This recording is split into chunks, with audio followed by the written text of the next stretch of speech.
Magandang araw sa atin lahat mga idol.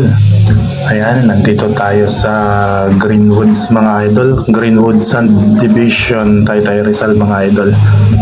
Ayan, bumisit kami rito sa site na to mga idol para ma-double check natin dito yung sukat ng capping natin at ng ating fascia cover mga idol para ma-check ng maigi.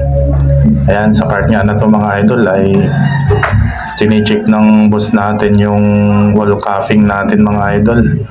Ayan, yung palibot na yan mga idol ay wall cuffing yung ilalagay natin dyan. Kailangan natin ma-double check para maiwasan natin yung pagkakamali sa sukat natin mga idol, para siguradong sigurado talaga yung ating materialis mga idol. At pagkatapos nga natin magsukat mga idol ay bumalik agad tayo sa bodega mga idol. Ayan, sa part nga na to mga idol, nililiaut na yung gutter mga idol doon sa sinukatan natin.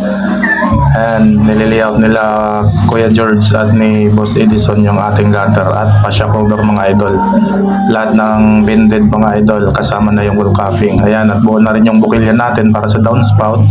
At yung ating pabitbit ginagawa na rin nila Boss Marvin at nila Boss Jorens at nila Andoy.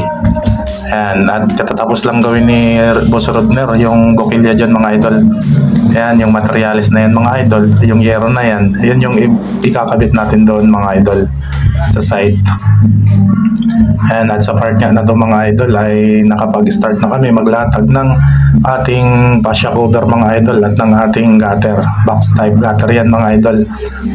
Ayan, maya yan ay sisilat na rin yan mga idol.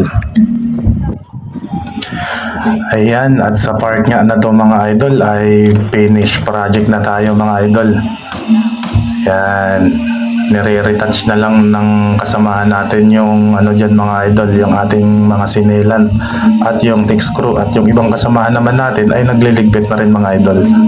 Ayan, si Boss Andoy, pinipinturahan niya na yung capping natin dyan mga idol para kakulay na kakulay ng ating bubong. Ayan, ito yung capping natin mga idol. Okay na yan. Mayat maya yan ay lilinisin namin mga idol para yung alibaba ay matanggal rin sa bubong. Iwas kalawang kasi yun mga idol pag natanggal. Ayan, hanggang dito lang muna yung ating video mga idol. Maraming salamat sa panonood.